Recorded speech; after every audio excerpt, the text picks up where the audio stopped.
First ನನಗೆ ಕಾಲ್ ಬಂದಿದ್ದು ಧ್ರುವ ಇಂದ. ಏನ್ ಮಾಡ್ತಿದ್ಯಾ? ಓಕೆ, ಸಿನಿಮಾ ಮಾಡ್ತಿದ್ದೀನಿ ನಾನು, ಹೆಂಗಿದೆ ಡೇಟ್ಸ್ ಅಂತ ಕೇಳಿದ್ದು. ಡೇಟ್ಸ್ ಶೂಟಿಂಗ್ ಇದೆ, ಹಿಂಗಿದೆ, ಹಾಗಿದೆ. I want you to be a part of my film, next ಮಾಡುವಂಥ ಸಿನಿಮಾ. ಯಾರು ಏನು, ಯಾವ ಪ್ರೊಡಕ್ಷನ್, ಯಾವ ಡೈರೆಕ್ಟರ್ ಅಂತ ಕೇಳಿಲ್ಲ. I just said S.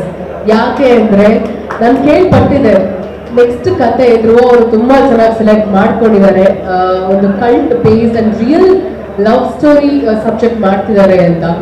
So ತುಂಬಾ ಎಕ್ಸ್ಪೆರಿಮೆಂಟಲ್ ರೋಲ್ ಪ್ಲೇ ಮಾಡ್ತಿದ್ದಾರೆ ಅಂತ ಕೇಳ್ಪಟ್ಟಿದೆ. But Dhruva himself called me and when he approached me to be a part of his film, I was very happy and I without second thought I said yes, ಮಾಡ್ತೀನಿ ಅಂತ ಹೇಳಿದ ಕೂಡಲೇ ಅವರು ರಾಜ್ಗುರು ಅವ್ರನ್ನ ನಮ್ಮ ಮನೆಗೆ ಕಳಿಸಿ ಸ್ಟೋರಿ ನರೇಷನ್ಗೆ ನನಗೆ ಹೇಳಿದ್ರು. ಆ್ಯಂಡ್ ಡೈರೆಕ್ಟರ್ ಸರ್ ಯಾವಾಗ ಮನೆಗೆ ಬಂದು ಸ್ಟೋರಿ ಕತೆ ಹೇಳೋ ಸ್ಟಾರ್ಟ್ ಮಾಡಿದಾಗ ಸತ್ಯವಾಗೂ ಈ ಒಂದು ಮಾತು ಹೇಳ್ತೀನಿ. ಗೊತ್ತಿಲ್ಲ, ಈ ಕತೆ ಸಿನಿಮಾ ಪರದೆ ಮೇಲೆ ನಿಮಗೆ ನಾನು ಹೇಳಿದ ಮಾತು ಸತ್ಯ ಅಂತ ಅನ್ಸುತ್ತೆ. ಫಸ್ಟ್ ಪ್ರಶ್ನೆ ಕೇಳಿದ್ರು, ಈ ಸಬ್ಜೆಕ್ಟ್ ಹೆಂಗೆ ಧ್ರುವ ಅವ್ರು ಒಪ್ಕೊಂಡ್ರು, ಈ ಪಾತ್ರ ಹೇಗೆ ಧ್ರುವ ಅವ್ರು ಒಪ್ಕೊಂಡ್ರು. ಇಮಿಡಿಯೇಟ್ಲಿ ನಾನು ಧ್ರುವಾಗೆ ಕಾಲ್ ಮಾಡಿ ಕೇಳಿದೆ, ಈ ತರ ಸೀನ್ಸ್ ಎಲ್ಲ ಇದೆ, ನೀನ್ ಸತ್ಯವಾಗ್ಲೂ ಒಪ್ಕೊಂಡ್ಯಾ ಈ ತರ ಸೀನ್ಸ್ ಮಾಡೋದಕ್ಕೆ, ಈ ಪಾತ್ರ ಮಾಡೋದಕ್ಕೆ ಅಂತ. For the first time I really felt ತುಂಬಾ ಎಕ್ಸ್ಪೆರಿಮೆಂಟಲ್ ರೋಲ್ನ ಧ್ರುವ ಟ್ರೈ ಮಾಡ್ತಿರೋದು. ಭಾಷೆ ಆಗಿರ್ಬೋದು, ಆಮೇಲೆ ಪಾತ್ರ ಆಗಿರ್ಬೋದು, ಪಾತ್ರದಲ್ಲಿ ಇರುವಂತ ಒಂದು ಧೈರ್ಯ, ಆಮೇಲೆ ಆ ಒಂದು ಗತ್ತು, ಆಮೇಲೆ ಆ ಪಾತ್ರ ಬೇಕಾದಂತ ಒಂದಷ್ಟು ಅಭಿನಯ ಏನಿದೆ ಅಲ್ವಾ ಈ ಸಿನಿಮಾ. ನನ್ನ ಅಂದ್ರೆ ಒಬ್ಬ ಫ್ರೆಂಡ್ ಬಗ್ಗೆ ಹೇಳಕ್ ಇಷ್ಟಪಡ್ತೀನಿ, ಇದು ಅವನ 7ನೇ ಚಿತ್ರ. This 7th film criminal is going to be the best film in his career ಅಂತ ಹೇಳಕ್ ಇಷ್ಟಪಡ್ತೀನಿ. ನಾನು ಮತ್ತೆ ಕೇಳಿದ್ರೆ ಇದೆ ಅನ್ಸಿದ್ ನನಗೆ, ಅದೇನೋ ಗೊತ್ತಿಲ್ಲ. ಎಲ್ಲ ಪಾತ್ರ ಎಲ್ಲ ಸಿನಿಮಾ ನಾವು ನೋಡಿದೀವಿ, ಬಟ್ ಈ ಪಾತ್ರ ಇಸ್ ವೆರಿ ಸ್ಪೆಷಲ್. ನನಗೆ ಗೊತ್ತಿಲ್ಲ, ಅವನ ಇಡೀ ಕರಿಯರ್ ಅಲ್ಲಿ ನನಗೆ ಇದು ತುಂಬಾ ಸ್ಪೆಷಲ್ ಅಂತ ಅನ್ಸಿರುವಂತ ಪಾತ್ರ ಶಿವ.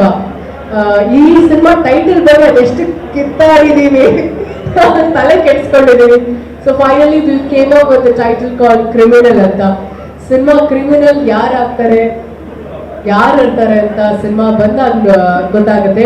ಜೊತೆಗೆ ಪಾರ್ವತಿ ಅನ್ನೋ ಪಾತ್ರ ನನಗೆ ತುಂಬಾನೇ ಇಷ್ಟ ಆಗಿರುವಂತ ಪಾತ್ರ. ಶಿವ ಎಷ್ಟು ಒಂದು ಗಾಂಭೀರ್ಯವಾಗಿ, ಫೆರೋಷಿಯಸ್ ಆಗಿ ತುಂಬಾ ಲವಬಲ್ ಆಗಿರ್ತಾನೋ, ಪಾರ್ವತಿ ಕೂಡ ಅಷ್ಟೇ ಸಟಲ್, ವೆರಿ ಲವಬಲ್, ಅವಳು ಅಷ್ಟೇ ಫೆರೋಷಿಯಸ್ ಆಗಿರ್ತಾಳೆ. ನನಗೆ ಧ್ರುವಾಗೆ ಇಟ್ ಇಸ್ ಈಕ್ವಲ್ ಸ್ಪೇಸ್ ಅಂತ ಹೇಳುವುದು ಸಿನಿಮಾದಲ್ಲಿ.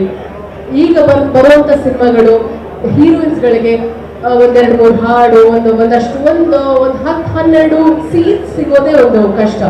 ಅಂಥದ್ರಲ್ಲಿ ಫುಲ್ ಫ್ಲೆಡ್ಜ್ ಆಗಿ ಸಿಗುವಂತ ಪಾತ್ರ ಇದು ನನಗೆ Parvathi. Thank you so much director sir. ತುಂಬಾ ಅದ್ಭುತವಾಗಿ ಸಿನಿಮಾ ಕಥೆಗಳನ್ನ ಬರೆದಿಟ್ಕೊಂಡಿದ್ದಾರೆ, ಹಾಗೆ ಪಾತ್ರಗಳನ್ನ ತುಂಬಾ ಅದ್ಭುತವಾಗಿ ಬರೆದಿದ್ದಾರೆ ಅವರು. ಅಂಡ್ ವೈವಿ ಸರ್ ಜೊತೆ ಕೆಲಸ ಮಾಡಿರೋದ್ರಿಂದ ಅವ್ರು ಅದನ್ನ ಇಷ್ಟು ಚೆನ್ನಾಗಿ ಪಿಕ್ಚರೈಸ್ ಮಾಡ್ತಾರೆ ಅನ್ನೋದು ಡೌಟೇ ಇಲ್ಲ.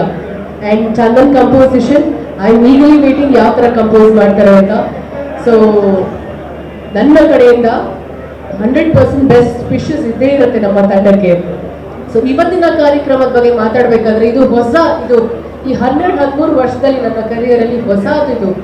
ಈ ತರ ಕಟ್ಲಿಕಾಯಿ ಪರ್ಸಲ್ ಬಂದು ಸಿನಿಮಾ ಮುಹೂರ್ತ ಮಾಡ್ತಿದ್ದಿಲ್ಲ, ಹೊಸ ಫೀಲ್ ಅಂಡ್ ಡಿಫ್ರೆಂಟ್ ಎಕ್ಸ್ಪೀರಿಯನ್ಸ್.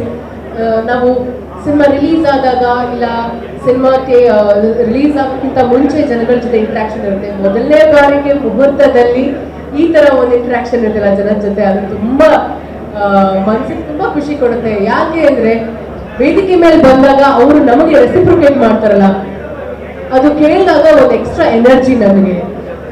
ಪ್ರತಿಯೊಬ್ಬ ಆರ್ಟಿಸ್ಟ್ಗೂ ಅದೊಂದು ಎನರ್ಜಿನೇ, ಅದೊಂದು ಕಿಕ್. ಅದು ನಮಗೆ ಏನೋ ಒಂದು ಸಂತೋಷ. ಕೂಗು ಬಿಸಿಲು ಬಂದಾಗ ಹಬ್ಬ ಸದ್ಯ ಇನ್ನು ಬದುಕಿದೀವಿ ನಾವು ಇಂಡಸ್ಟ್ರಿಲಿ ಅಂತ ಅನ್ಸುತ್ತೆ. So thank you so much.